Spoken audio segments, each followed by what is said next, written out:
Hello, I'm Simon. And I'm Dan. And this is the We Didn't Mark Up, Dan. Oh, Keep all of this in Keep all of this in Right. focus. All right. 3, 2, 1, mark. Okay.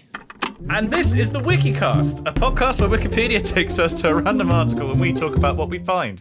Dan, what are we talking about this week? This week, Simon, we are talking about Chatterton, open parentheses, horse, close parentheses. Oh, and am I thinking of Chatterley House? Because I had a gasp of recognition, but I think I'm thinking of something else. Yes, I think you might be.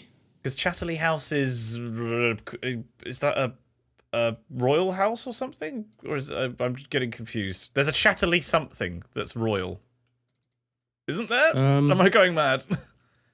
Oh, I'm thinking of Lady Chatterley's Lover. Lady Chatterley, yeah, I was going to say, the D.H. Lawrence book. Yes, I think that's what I was thinking of. Ooh, if you go on the Lady Chatterley's Lover wiki, the second sentence starts with, an expurgated edition was not published openly in the United Kingdom until 1960. Expurgated. Oh, right. Also known as bowdlerization, is a form of censorship that involves purging anything deemed noxious or offensive from an artistic work. Huh. Interesting. Not heard of that before. Anyway, so rewind. What are we talking about? A horse. Chatterton horse. Yes. Mm-hmm. This is a real bugbear of mine, Dan. Okay. I hate horse racing for one simple reason, and that's that I spend a fair bit of time on Twitter, less than I used to, probably more than I still should.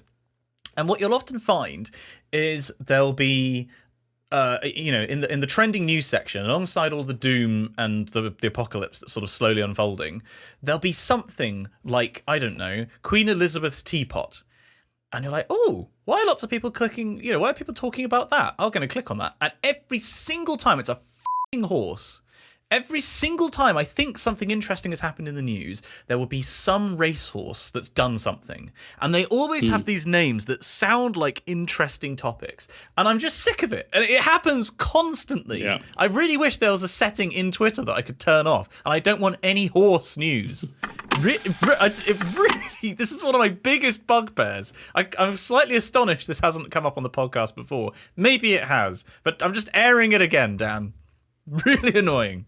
But anyway, what's your opinion on racehorses? I quite enjoy watching horse racing. Okay. You could be a jockey. I've been You've got a jockey's figure. Yeah, I used to ride horses when I was very young. Ah. I used to go to a horse riding club. This does not surprise me in the slightest. Which is fine until I had a particularly dramatic off once, and the sort of expression "get back on the horse, get back in the saddle." I ignored completely and said, I'm not getting on one of those things again. They're very dangerous. And I stopped. Entirely reasonable, I think. But yeah, I quite enjoy watching. I've been to a point a couple of times, but I've never been to the races for the day. I'd quite like to do that next year. Go to Ascot or something. Yeah, it's a very certainly in the UK at least, it's a very class divided thing. It's very much a middle class and above, pastime racing, watching racehorses. And you get dressed up to go to the races and so my best friend John is a policeman officer, but a BTP, so he works on the trains, and I'm pretty sure he's said to me before that Ascot and Henley Regatta and stuff like that, that the sporting events that are for upper class people in the UK are by far the worst to try and police. Because people just get absolutely plastered. And yes, and they feel they're plastered and entitled, which is the worst combination. Yeah, it's a potent combo, isn't it? Yeah, not the one. But so, is there anything? What's this racehorse? What are we talking about? Lady Chatterley's Lover. So, Chatterton, who was foaled in 1919, was an American thoroughbred racehorse, best known as the leading sire in North America of 1932. Does that mean he had bannermen? He could call other horse households to war. Yeah, probably.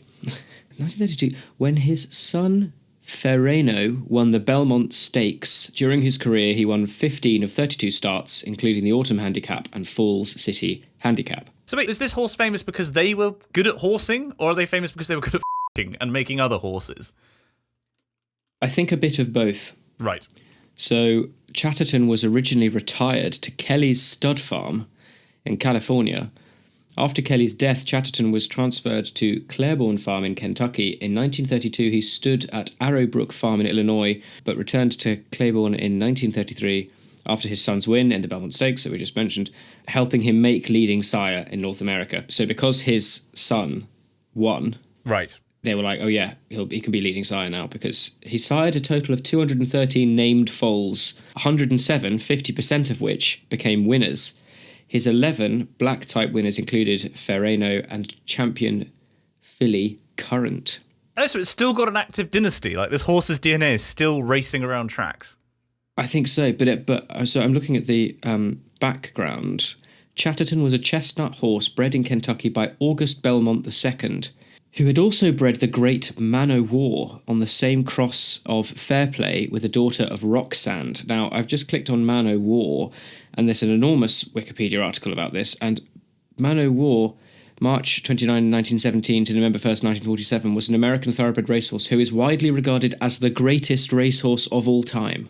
Oh, damn. Okay. That's a pretty bold... I'm struggling to care. My bias against racehorses. I mean, okay, great. Good for that horse, I guess. I mean, I don't... Looks like quite a big horse. What made them so significant? I mean, was it the racing, or was it the siring? I think it's hard to say. So, let's see. Okay, well, this. If you don't like horse news, this sentence is going to annoy you. At maturity, Man o' War stood at 16.2 and a half hands, about 169 centimetres, 66.5 inches, with prominent withers and high croup, but was sometimes faulted for a dipped back that grew more and more pronounced with age. He had virtually flawless legs and solid bone, traits he passed on to his offspring. He had a slightly Roman nose and notably high head carriage. His nickname was Big Red, though his coat had tinges of yellow and gold. An energetic, spirited horse, he is often pictured standing very still and gazing off into the distance, described as the look of eagles. His stride was measured at 28 feet, and to this day is believed to still be the longest of all time. Wow. What was the description of his legs? He had virtually flawless legs and solid bone. Virtually. Traits he passed on to his offspring. That's something that we can all aspire to. All men everywhere. Good grief. Crazy. This is a classic example. If I saw Man o' War trending on Twitter, it's got to be something to do with a ship, right? No, it's a horse. Immediately. There are going to be multiple times in this episode where things will come up. Or a jellyfish, right? Or a jellyfish, yeah, true. Either of which would be more interesting than a horse. Well, anyways, he was bred by August Belmont II, who had also bred the great Man o' War, but I don't think they're related. Right. I was thinking this. You know how horses, like, you retire to a stud farm? Mm-hmm. I'm not sure how, like, relaxing that would be as a retirement, you know? Like, if you're a human and you retire, you're going to be about, 60? It's like, over this way, sir. You're just going to spend the next 30 years of your life having sex. And I feel like if you retired at age 20, great. I feel like that's something that I could get behind. But if you're 60, do you think the male horses at these stud farms are actually just knackered? They're really not enjoying themselves. It's not much of a retirement. Well, Chatterton died on the July 14th, 1933, due to kidney disease at a relatively young age of 14, but he's still sired an awful lot. Well, but 14 is what? Horse years to human. A horse year is 6.5... Oh, God, it's more complicated than that. 6.5 human years for the first 3 years of horse's life. Why is it like this? This seems so silly. But to be fair, it's like, accelerated development, right? Humans have an unusually long developmental period. Mm-hmm. So, other animals, like, they race through childhood, and then once they're in the main sequence of life, like, there's fewer years. So, like, from the age of 4, a horse year equivalency changes to 2.5 years. So, is there a table that I can consult for this? How old was the horse? The horse was 14, but I don't know whether that's horse years or human years. Okay, so 14, human years would be only 43 human years. Well, sorry, you know what I mean. Like, it would be the equivalent of a human being about 43. Right. So, yeah, that is young. I don't know what the average life expectancy of a horse is. I would have guessed it was in its 20s. I genuinely don't know. Yeah, I don't know. I've no idea.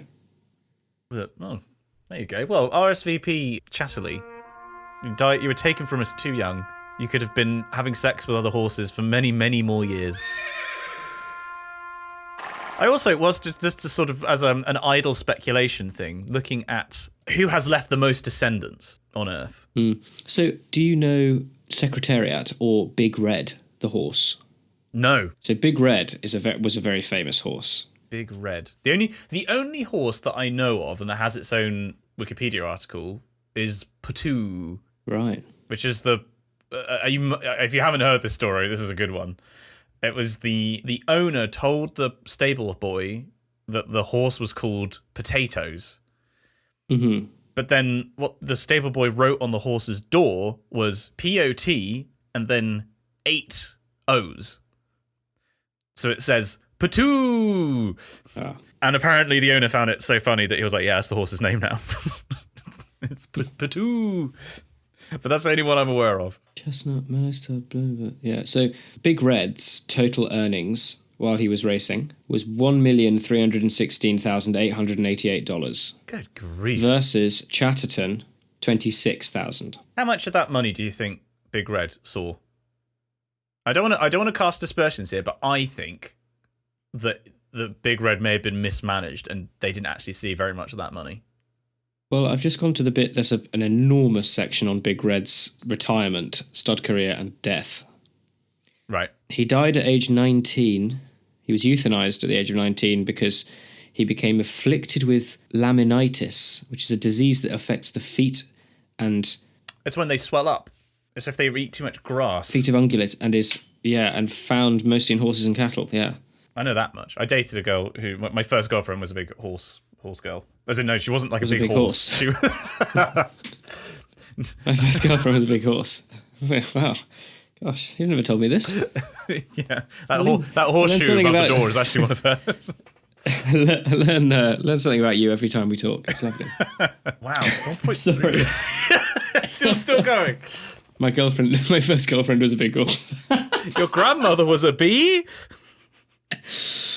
Oh, man. This is the way that you just said that so nonchalantly, like it was a perfectly normal thing to say. Yeah, she was I dated her. My first girlfriend was a horse. 14 hands. Bloody hell. Fierce knitter. Actually, that's a pony, isn't it? Hang on, isn't it? Is a pony 14 hands too or something? That's the difference? Oh, I've no idea. Something like that. I don't know horses. But yeah, also, that was her height, not, she wasn't like a beholder from D&D. Or a tangler. Just loads and loads of hands. None of those things have hands, I've just realised. They have arms, but not hands. What has lots of hands? You get lots of things that have lots of arms, but not many things that have lots of hands. I don't know. Centipedes don't have hands. They don't. There's lots of hands. I'm genuinely... Hang on. Creature with lots of hands. People at home are going to be like shouting at their screens. Polymelia is a birth defect in which an affected individual has more than the usual number of limbs. Okay, there's a great one here, Dan. I've got a good one for you. In Greek mythology, Hecaton Kyres, or 100-handers, also called the Centimanes, were 3 monstrous giants of enormous size and strength, each with 50 heads and 100 arms. Brilliant. In the standard tradition, they were the offspring of Uranus and Gaia and helped Zeus and the Olympians overthrow the Titans in the Titanomachy. Titanomachy. How have I never heard that name before? A 10-year series of battles fought in the ancient Thessaly, comprising most of the Titans fighting against the Olympians and their allies. That's awesome. The 100-handers. Love that. That is cool. So speaking of mythology, whilst you were talking, I was sort of looking up, who's got the most descendants. There's a top 10 list. Right. Who do you think's at number 1? Are we talking about horses? No, this is humans. Oh, number 1's probably, what's his name? Attila the Hun or something. So I thought this. I think you may be thinking of Genghis Khan.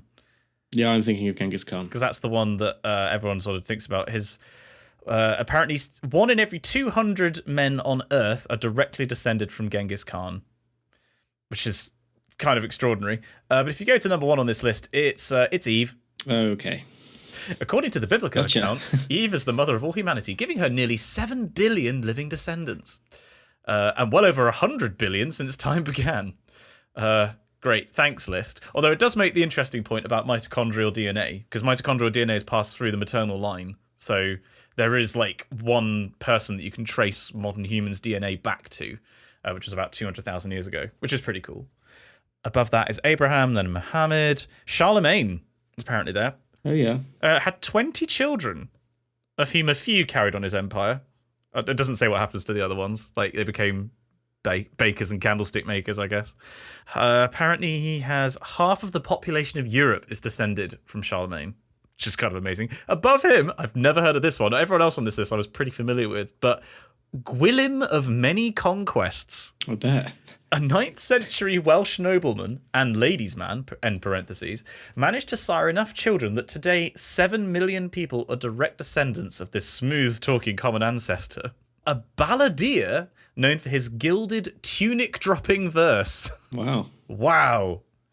Oh, damn it. It's a fictional story. This comes from an Onion article. Why are you it even says this in the list? Why did you put it in? I want that to be on my gravestone. A balladeer known for his tunic-dropping verse. Why would the tunic Here drop? lies. Should the tunic is the bit on the top. I mean... Well, you know, we all respond in different ways, Simon. I guess. And then apparently the other one on this list that I wasn't aware of was Nile of the 9 hostages. Apparently 1 in 12 people in Ireland descended from this guy. He was a warlord in the 5th century. Right. A member of his dynasty who died 1,000 years after him, thanks article, had 18 sons. Gosh. Good grief. And at the very top of the list, Jutta Schwartz, a survivor of the Holocaust. Jutta spent her life thumbing her nose at Hitler. We condone that as a podcast by replacing the Jews he exterminated. I am not sure. I'm not sure. Okay, with how this has been written. She had 2,000 descendants in her lifetime. Gosh. She had 15 children, each averaged more than 10 children of their own. Wow. By the time of her death, she had over 1,800 great-grandchildren and great-great-grandchildren. Good God. I mean, speaking from a point of genetics, this is really bad, right? It's like really not good. It's not. It's really, really not good. The gene pool has just got like a slide in it. Yeah. And that's Jutta Schwartz. Wow. That's quite the legacy. It's got to be said. Bloody hell. But speaking of legacy, something legendary happened just 2 days ago, because we're recording this podcast episode just after you came and visited, along with many other people, Pixel Wife and I's housewarming / my birthday party. Indeed. Which was great. Indeed. It was really great. I had a great time. It was sort of a day of many parts to it. I mean, it definitely descended somewhat as time went on. It started out and it was very civilized. It started off very civilized, except when, after about 5 minutes of being inside your house, I needed to go and change my trousers. Yes, so what happened was... There is a longer story about this. I opened the door to Dan and he immediately goes, where's your bathroom?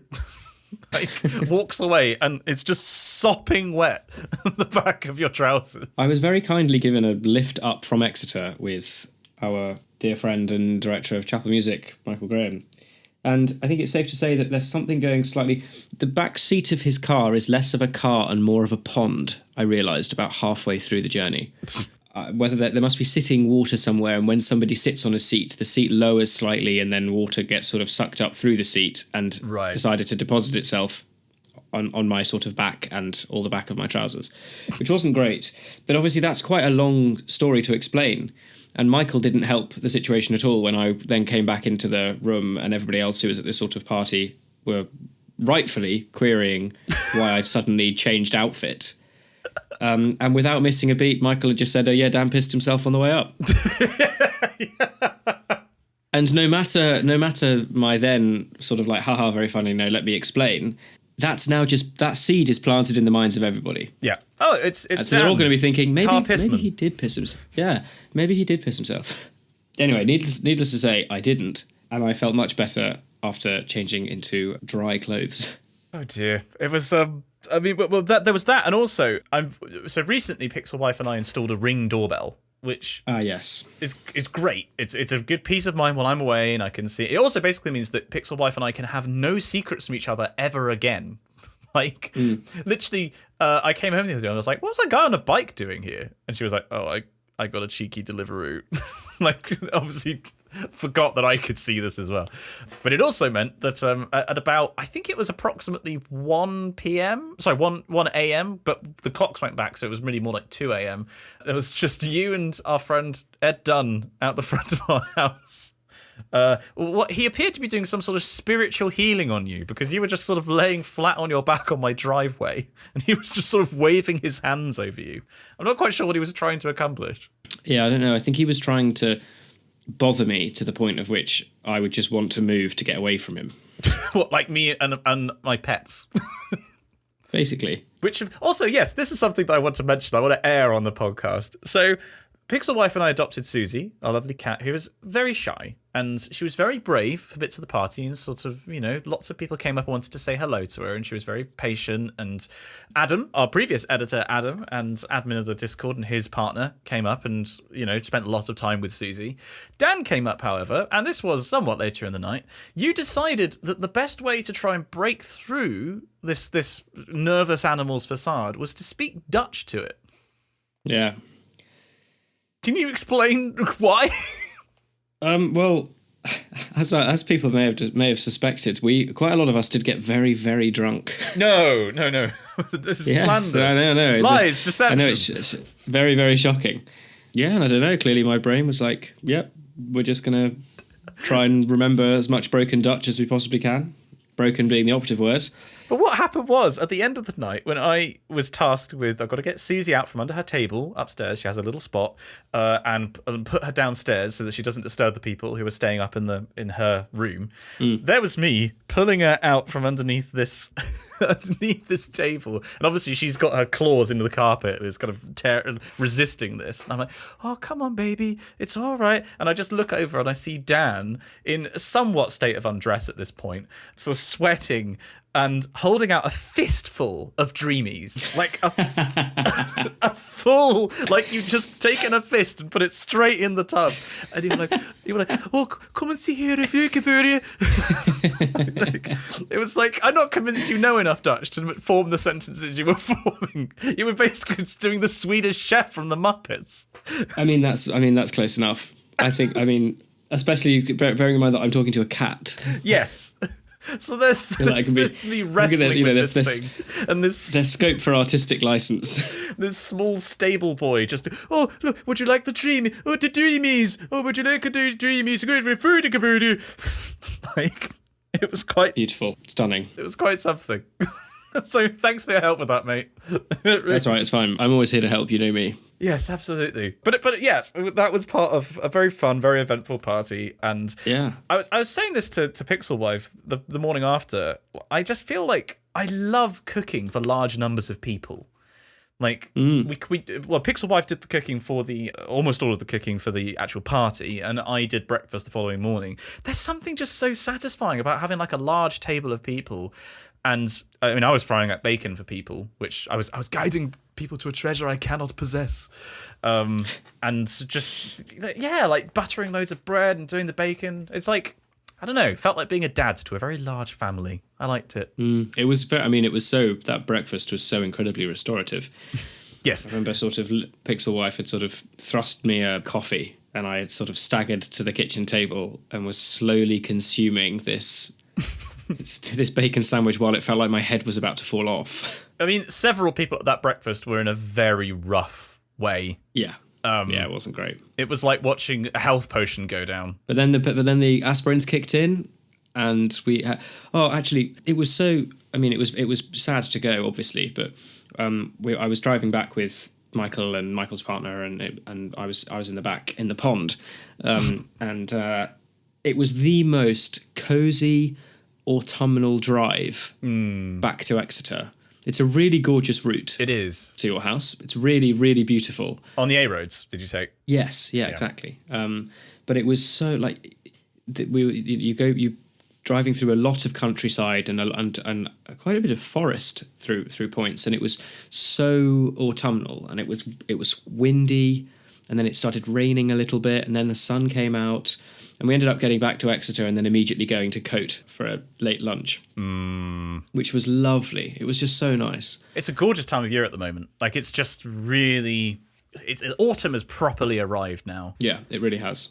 It really has. And as a result, of course, we're actually recording this on Halloween. It's spooky. It's spooky season. Spooky.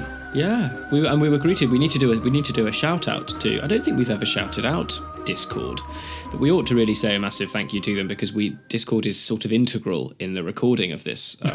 And again, this is another sort of how the sausage is made. We rely on Discord heavily to talk to each other and then record our audio locally, and then our wonderful editor Fergus takes the two audio streams and puts them together, and magic happens. But I called Simon this morning, and the first thing you said, you picked up the call and you were laughing, and you said, "Has anybody called you on Discord yet?" I said, "No." He said, "Right, hang up, and I'm going to call you back." I was like, "Okay." And Discord they've got a special Halloween ringtone, and it's ridiculous. Yeah, it's like the normal ringtone, but just a little bit spooky. Yeah. I love it when companies do stuff like that. It's great. It's great. I know it's like you're turning the corporations are not your friend and all this kind of thing. I know that, but it's just a bit of fun and like. Google replacing, they've got jack-o'-lantern as instead of the O's today. Like, it's a tiny little thing, but I don't know, these are the things that make life worth living, right? Mm-hmm. Like, it's all the silly little things that you don't need to do, but are just enjoyable. That's why we're alive. And I know they're not my friends, but I'm happy that they do it. But actually, something else that happened at the party, of course, was somewhat unexpectedly. Ed Dunn, friend of the podcast, just decided to put on The Nightmare Before Christmas. Oh, yes, I remember that. Yep, just watching that at like 1 a.m. It's coming back to me in waves. The later the night, I remember everything up until a point, and then it's all gone.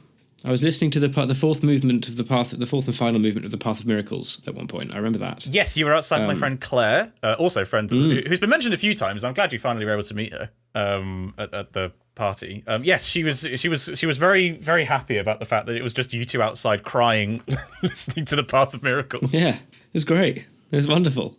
If that happens at some point in the night of a party, it's going to be a good party. Yeah, I feel like this is the sign of when it was good. Is just there were lots of little moments like that happening, and also I was trying to sort of flip between different rooms because we had like nearly 20 people I think here, and it was like spotting around and making sure you're seeing everyone and everyone's having a good time, and it's just jumping into conversations at certain points, and entirely different vibes were going on in different rooms. At one point, you and Pixel Wife were having a piano lesson from Michael. Oh, yes. Which all of you were quite far gone at that point, and so when you were like, well, I don't understand how you go from C to A7 to G, and Michael just goes bam bam bam. Like, it was one of the least. It was quite funny. Michael's teaching was just sort of being like, "Yeah, well, you just do this," and I was like, "Okay, brilliant. Yeah, thanks very much. Don't explain it to me." He's never done I've never had formal singing lessons, but I sort of had sessions with him where he was sort of giving me tips. And once he was just like, "So I think your problem is it's just you don't have confidence in what you're doing. You know the notes and you know how to do it. You just don't have the confidence." And I was like, "Yeah, I think that's right." And he went, "Yeah, just don't do that." Like, that was the extent of his singing teaching. Like, that thing you're doing, yeah, just can he not? Well, instead of getting wrapped up in all the spookums, Dan, let's actually take a step back and we'll actually advance the plot of the podcast. And I want to ask you, what is your choral piece of the week? And this will be my piece of the week. Drum roll, please.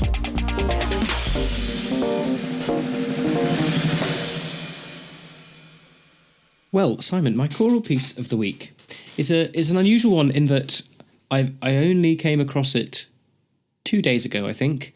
I've never really heard of this composer, and I've never heard of the piece, nor have I sung it. Interesting. But I've had a listen to it, and I really like it very much. And it is by Ildebrando Pizzetti. Right. And it's his Missa de Requiem. I saw a choir that I follow was going to be singing it as part of remembrance celebrations, I think, or possibly maybe an All Souls thing. Yeah, I think it's All Souls because that's on Tuesday, the feast of All Souls. Yes, but I hadn't really come across him before, and it's really great. It's a really, really wonderful piece of music. I like it very, very much. He was born in Parma in 1880.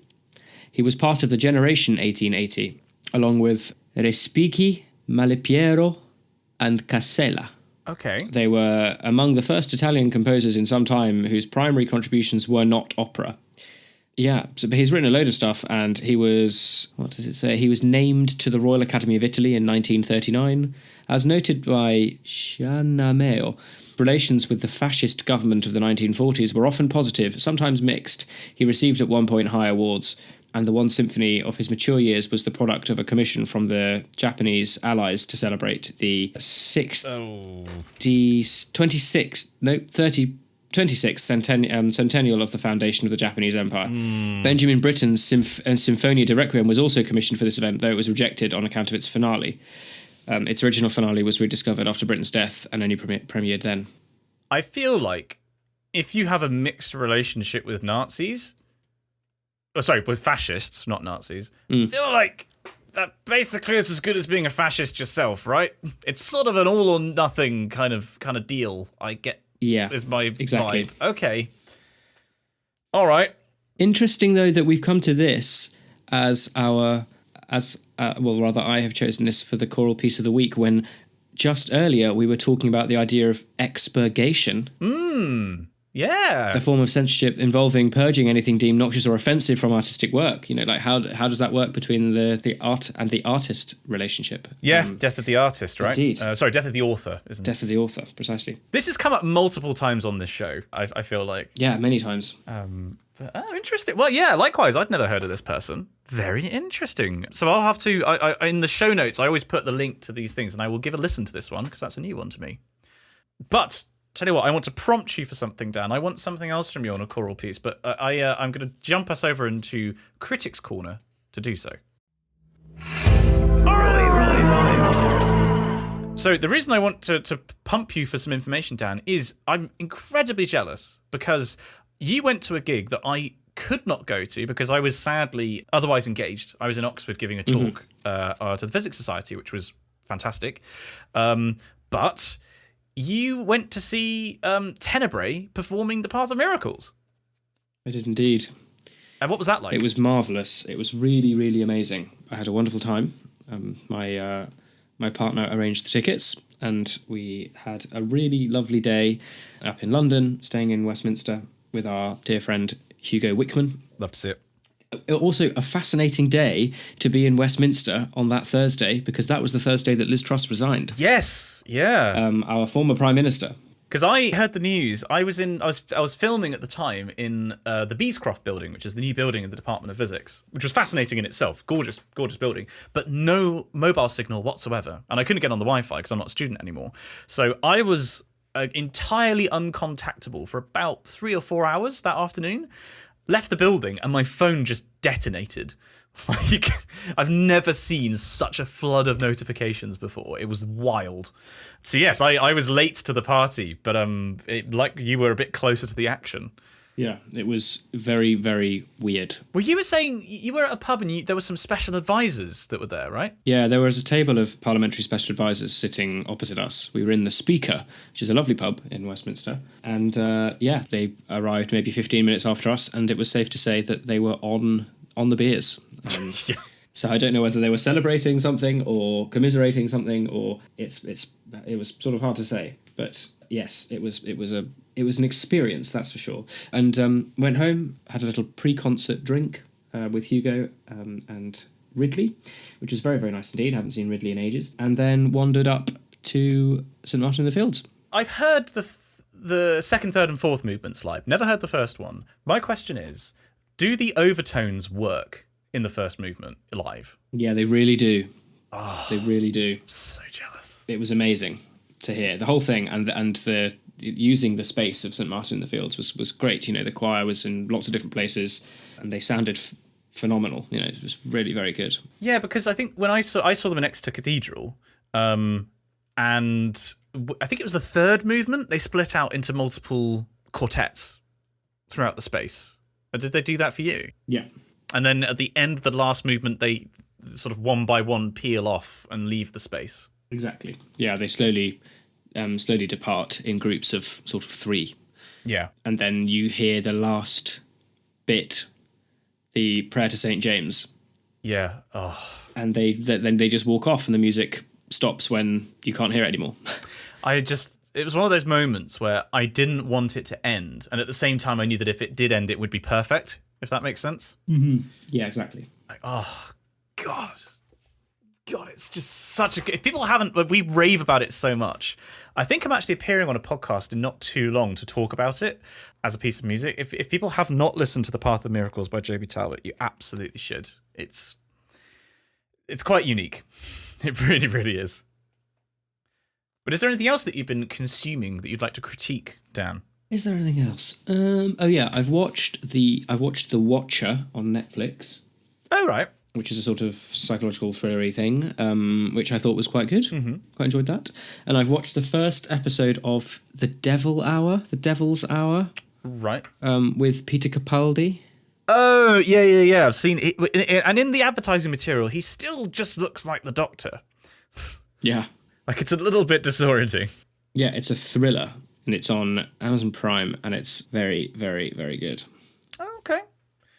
I've just really not watched much TV. Oh, sure, I'll tell you what I have been watching. Pixar Guy and I have fallen down the Grand Designs rabbit hole. Ah, yes. We love Grand Designs. We've become full middle-aged, I think, now. We own a house, and so we're like, oh, let's be nosy about other people's houses. And let's look at what other people are doing with, far, far more money. And cringing every time they're like, with a modest budget of £400,000. And you're like, oh... Good God.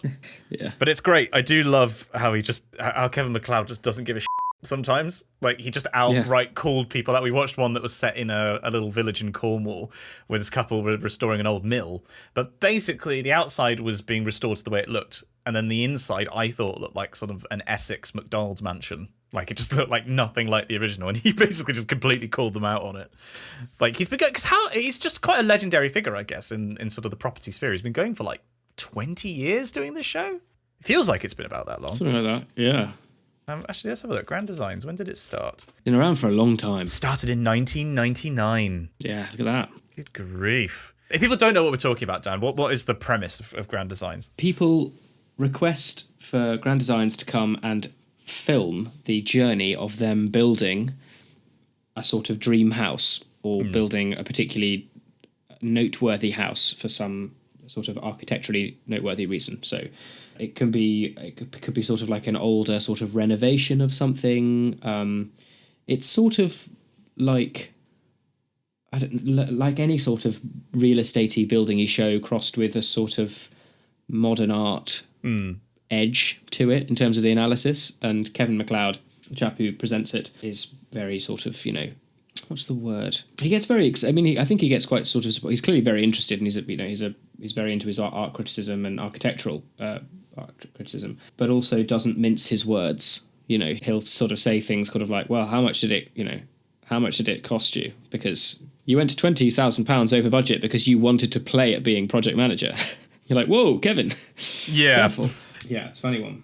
I do like it though. It is very middle class. Like you do feel like it's sponsored by on the Channel 4. What's it called? All 4. It's like sponsored all by Waitrose adverts, and you're like, oh yeah, this feels about right. So, but yeah, we've been watching a lot of that. And what else was I going to say? There was another thing I was going to bring up. I've been watching a lot of Star Trek. I've nearly finished my Deep Space Nine rewatch.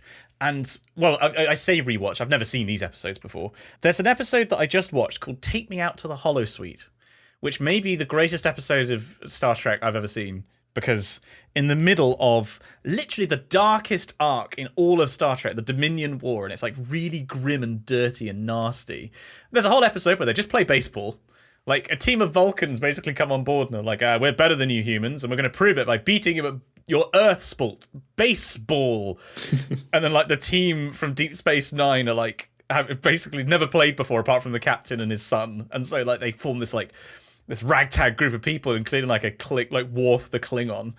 And it's just great. It's so silly. There's a great bit where they're, like... like, how in baseball they chatter? It's, like, trying to distract the batter. With like, here, batter, all that kind of stuff. It's like going around, they do this, and it just cuts to Worf the Klingon being like, death to the opposition. Like, amazing. I love it. Absolutely love it. So I've watched a lot of that, and I finished, a book and a half recently. I just finished Aaron Dembski-Bowden's Hell's Reach and Blood and Fire, which are two of a book and a short story that are meant to be some of the best sort of things in the Black Library, in the Warhammer library. And maybe controversial to people who listen to the pod and who like Warhammer. I thought it was all right. I don't think it was as good as a lot of people think it is. It's interesting in that people think it's good because it actually obeys more standard storytelling ideas, like having characters with flaws that they overcome. Like something that is just like, there are a lot of books that you read from the Black Library that are just entirely devoid of that kind of stuff. It's what's termed bolter porn. It's just, I just want to read about, you know, these fictional things that I like blasting other fictional things I don't like apart with big guns. And this is a minor deviation from that, in that it does actually have some interesting character development for at least one character. And yeah, it's all right. I enjoyed reading it, certainly. It was like how much it was, like a 400-page book that I read in a couple of days, which for me is quick. I'm not a very fast reader at the moment because I just don't give enough time to it, whereas this was a proper page turner. So I'm not going to, as I think it was Solitaire Town, was it Solly Townsend? There was someone from the Google TED event that I was at who basically said, in the context of climate change, I've got no time for shame. Like, within a climate context, don't feel ashamed about not doing things 100% perfectly.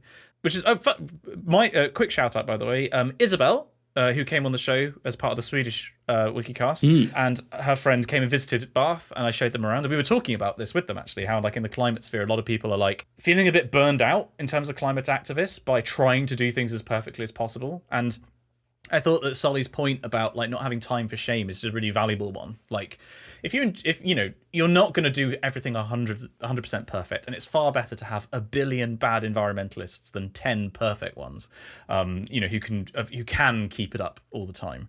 And I think a similar thing applies to reading. Like, if you enjoy reading a book and it's something that you get, you know, emotional payoff out of, then being ashamed for what you're reading. If you enjoy reading 50 Shades of Grey, then sure, you're reading and you're enjoying it, then it's for you. Like, for me, that's my Warhammer is my 50 Shades of Grey, I guess is what I'm trying to say. But yeah, what are you reading? Are you still reading? Was it Murakami you're reading at the moment? No, I'm literally about to finish, what's it called? Brave New World, my Huxley. Oh, yes, you were reading that. How far in have you got? I think I've got like 2 chapters left. Right. But I haven't been, since finishing my thesis, I haven't really done as much reading, just because I've been sort of vegetating, which has been quite nice. Although I'm getting quite seriously into cryptic crosswords. Which I'm enjoying very much. Very, very much. Okay, I can see that. So I've been doing that in my free time. Nice, very nice. Oh, cool. Yeah, I could see you doing cryptic crosswords, to be fair. I like doing the rapid fire ones. I just don't have a brain that works the right way for cryptic crosswords. I'll leave that to you. Yeah. It's weird. I mean, it's the book that sort of set me off on it is a book about sort of talking about how they're constructed and what to be looking for when like helping you trying to solve clues. You know, there's sort of unspoken rules and things to look out for. The most helpful of which is breaking up the cryptic into sort of, there's usually 3 parts to a cryptic crossword. There's the definition, there's the, I forget the other words for it, but basically there's the indicator, which tells you what kind of a clue it is. So it could be a sort of anagram clue, it could be a homophone clue, it could be a sandwich clue, it could be could be all of these different things. And then you've got the sort of additives, I think, which are the bits that you use to then find the word. Yes. So when you can start spotting that, it gets a little bit easier in that you sort of know where to start, or it gives you an idea of where you think you might be going. But otherwise, it's a funny one. You just get better at it the more you do it. So I'm doing quite a few. Oh, I was going to move us on to the next section, but quickly, 2 extra recommendations that I wanted to give a shout out to that I've watched and adored. I'm trying to get everyone on to watch them as well. First of all, and I can't remember if we talked about this the other day, Internet Historian has a new video out. It's called Man in Hole, I think, or Man in Cave. It's about a guy who gets trapped in a cave. And I have watched this hour and a bit video all the way through 5 or 6 times. It is really a masterpiece of... Wow. And I say that meaning the story that he's telling is is incredible, but also the storytelling, both in terms of the script and the visuals, how it's put together, is so good. Like, I watched it with Pixel Wife for the 5th time, but her first time the other day. And in the middle, there was one section where she just out loud went, "This is so good." Like, so highly recommend Internet Historian on that. Like, sit down, strap in, it's worth it. And also, don't skip the ad read. His ad reads are fantastic. And the other thing that I wanted to mention is another new YouTube channel. Another new YouTube video about the same length, actually. I've mentioned them, I believe, before. Bobby Broccoli, who's a YouTuber. And I actually had a lovely chat with him the other day. He agreed to have a chat with me about how he makes stuff in Blender.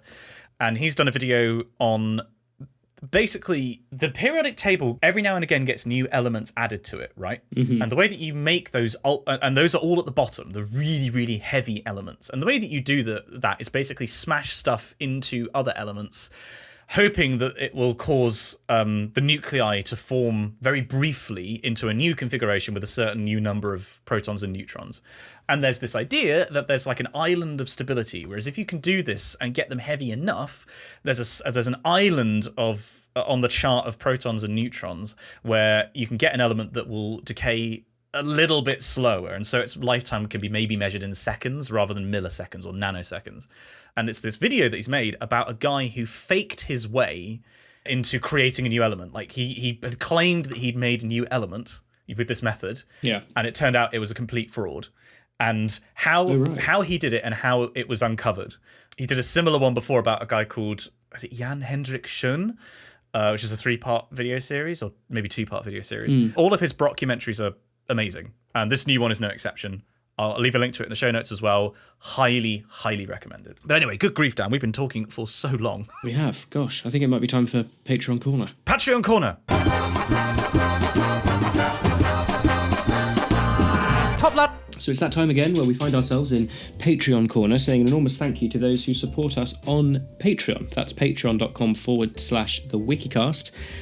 For just $1 a month, you can help us make this podcast a reality and keep it going. You know, with the money that we generate through Patreon, we're able to pay our wonderful editor Fergus. We're able to pay for our hosting, and we were literally just having a conversation the other day about a fun thing we might be doing for Spongy and Electric. Yes, we've got plans, which is very, very exciting. And I realise we've been saying that for a while, but we do have a date in the calendar for you coming and filming. Like, it's gonna happen. Exactly. Yeah. There are also a few people who support us at Top Dog or Top Cat tier, which is $5 a month, and that just is sort of going the extra mile, and it's something that we appreciate so much, to the degree that we read out the names of our respective teams. I, of course, am Team Dog, and Simon is Team Cat. So, without further ado, I'd like to say an enormous thank you to the Top Dog tier supporters, these wonderful, wonderful people who agree, like me, that dogs are the supreme pet of choice. Thank you so much to Jay Wright, Ben McMurtry, Peter Reed, Kodzo, Colin J. Brown, Alistair Fortune, Lexi at Front Desk, Hassie Hansen, Henry VII, King of England and of France, Lord of Ireland, Aaron Jorgensen, Naf Larocque, Sam Harvey, Andrian with an N, Chan, Ben Caples, Martin Narciso, Christian from the Alps, Amy Bonney, Lexi at Front Desk's boss, and Carl Waldrot.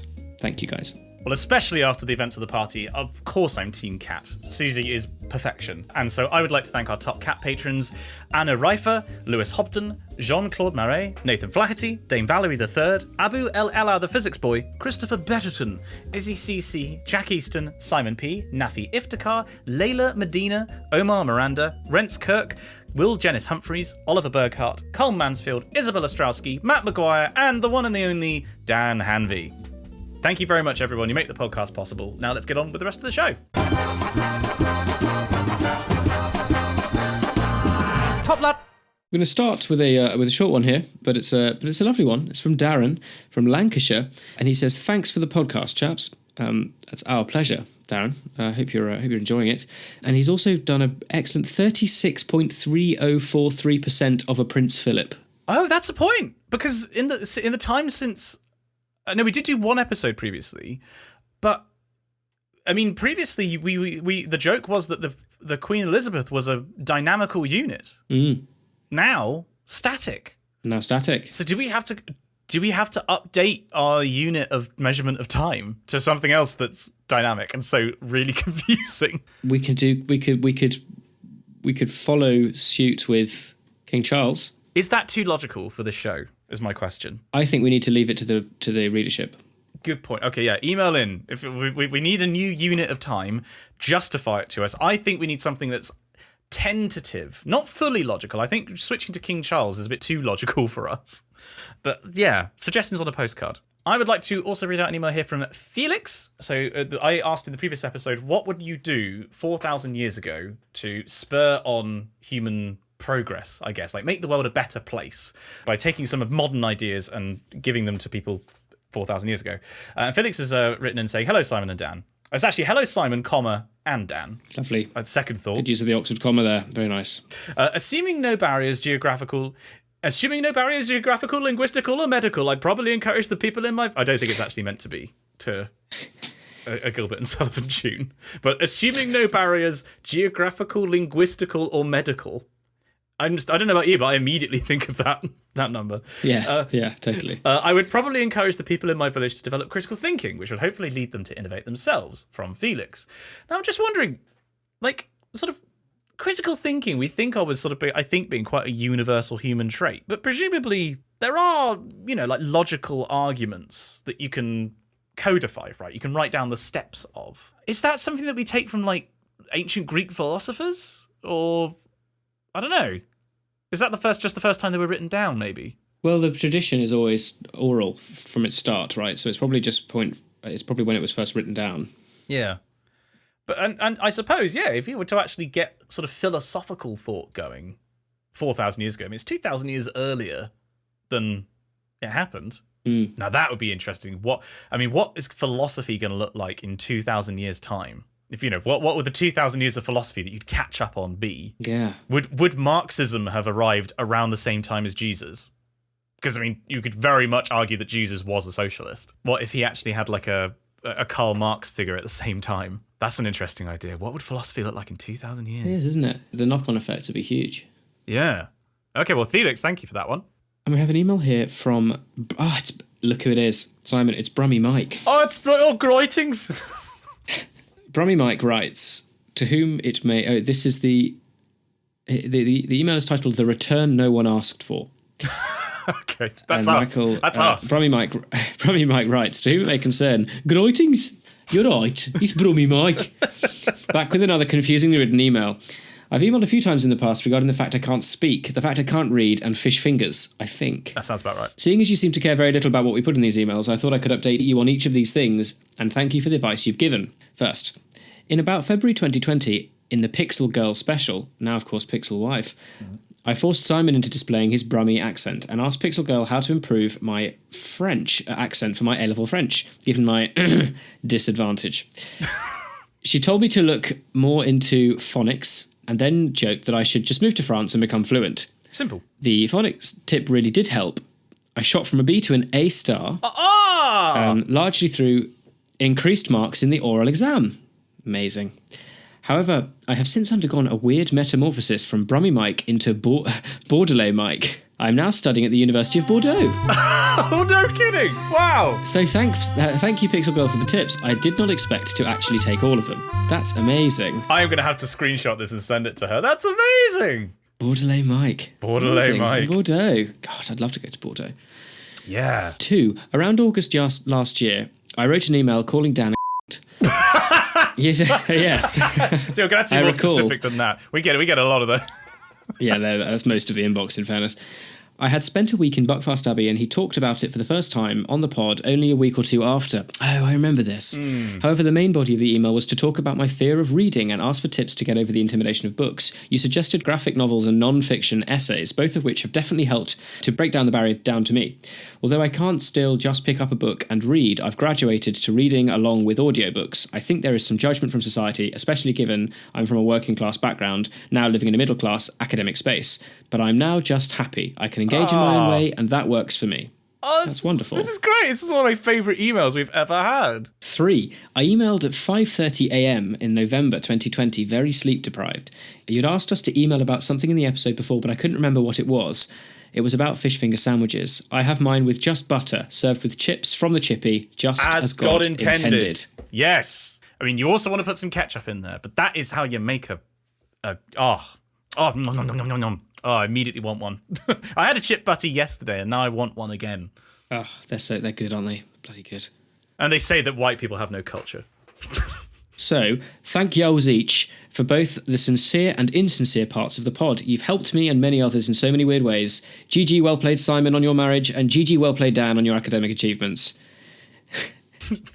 Tirorbit, Blubby Mike. Oh, Mike. Wonderful. Fantastic. P.S. Any Wikicast-ations in Wikicast-ations. I like that a lot. Oh, I'm not sure how I feel about that. That's dangerous. I know exactly how you feel about it. Any Wikicast-ations in Bordeaux, at me in the Discord. That's Mike A #7844. Wow. Which I like because it makes it sound like that's this particular multiverse version of Brummy Mike. Yeah, this is Earth 7844, obviously. Yeah. In the Wikicast multiverse. Yeah. Actually, so this reminds me, I've really got, you know how like Michael gets really angry at small things sometimes, like seemingly out of proportion. I was washing up yesterday morning, and I was talking to him about how we got onto the subject of like post-credit scenes in Marvel films, and I was like, it's always something like a guy walks out, in a 10-second clip, a guy walks out of a portal and goes, "Hey, it's me, Blorko." And then, Michael, you always say something like, "Oh, but that's Blorko, he's really important in the comics," like, and it really funny. He was just like, "I'm not Scottish." like Amazing. He probably went for my throat. It was just really funny. There we go. Sorry, just regional accent things, Thank you very much for that, Mike. Amazing. Love it. So, Dan, what have you learned today? Today, Simon, we've learnt about Chatterton. Oh, yes, we did. Open parentheses, horse, close parentheses, and then had a very long conversation about how much horse racing and horses generally annoy you. Yep. We dipped into the history of Man o' War and the horse Big Red. Talked about the party. We talked about sort of seeing each other in person, and you seeing our favourite piece of music ever live. Absolutely. Critics Corner. Oh, lots of stuff in Critics Corner. Lots of recommendations. We had some great stuff, Critics Corner. We had a wonderful new discovery made, the Missa de Requiem by oh gosh, what was his name? I've closed the tab. Oh no. Oh Jesus. Pizzetti. There, that's the one. Ildebrando Pizzetti, which is really cool. I really encourage you to have a listen. And we closed with some really wonderful correspondence. Yeah, this was a good one. And featuring the triumphant return of Brummy Mike. Fantastic. Love it. Absolutely love it. Well, that's all for this episode. Don't forget to subscribe to us on your podcasting service of choice. Join the Discord, and if you'd like to see our faces sometime soon, check out our YouTube channel, Spongy and Electric. New podcast unit of time suggestions, your worst or best Halloween stories, and other thoughts on the show can be sent to us at spongyelectric@gmail.com. We'd love to hear from you. Join us again for another tumble down the wiki rabbit hole. And we'll see you next time.